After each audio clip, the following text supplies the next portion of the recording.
बड़ी खबर निकल कर आ रही छतरपुर से। नेता बनने के लिए छोड़ी डिप्टी कलेक्टर की नौकरी। राजनीति में कदम रखने के लिए डिप्टी कलेक्टर के पद से इस्तीफा देने वाली निशा बांगरे के सुर बदल गए हैं।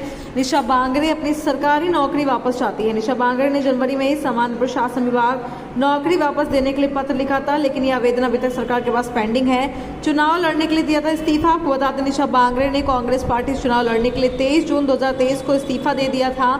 इस इस्तीफे को स्वीकार करने के लिए उन्होंने राज्य सरकार से लड़ाई भी लड़ी थी। कांग्रेस ने उनके चुनाव लड़ने के सपने को तोड़ दिया। जिस सीट से निशा चुनाव लड़ना चाहती है उस पर किसी और को उम्मीदवार बना दिया।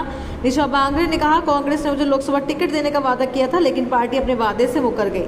ये पूछे जाने पर कि क्या ऑफर मिले, बीजेपी में शामिल हो जाएंगे, उन्होंने कहा, मुझे बीजेपी से कोई ऑफर नहीं मिला है। मैंने जनवरी में ही सामान्य प्रशासन विभाग को मुझे सेवा वापस लेने के लिए लिखा था। मुझे वापस लेने का मेरा आवेदन सरकार के पास पेंडिंग है। निशा बांगरे पिछले साल नवंबर में हुए विधानसभा चुनाव के दौरान कांग्रेस की टिकट पर आमला सीट चुनाव लड़ना चाहती थी। हालांकि जब तक सरकार ने उनका इस्तीफा स्वीकार किया, कांग्रेस ने इस सीट से एक और उम्मीदवार की घोषणा कर दी। परिवार चाहता है कि नौकरी पर वापस जाऊं। निशा बांगरे ने आगे कहा, मेरा परिवार चाहता है कि मैं सेवा में वापस आ जाऊं। मध्य प्रदेश सेवा नियम में इसका प्रावधान है।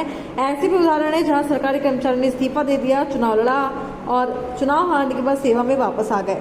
23 जून 2023 को इस्तीफा दे दिया था, लेकिन जेडी ने उनका इस्तीफा स्वीकार करने से इनकार कर दिया। छतरपुर से विजय शंकर मिश्रा की रिपोर्ट।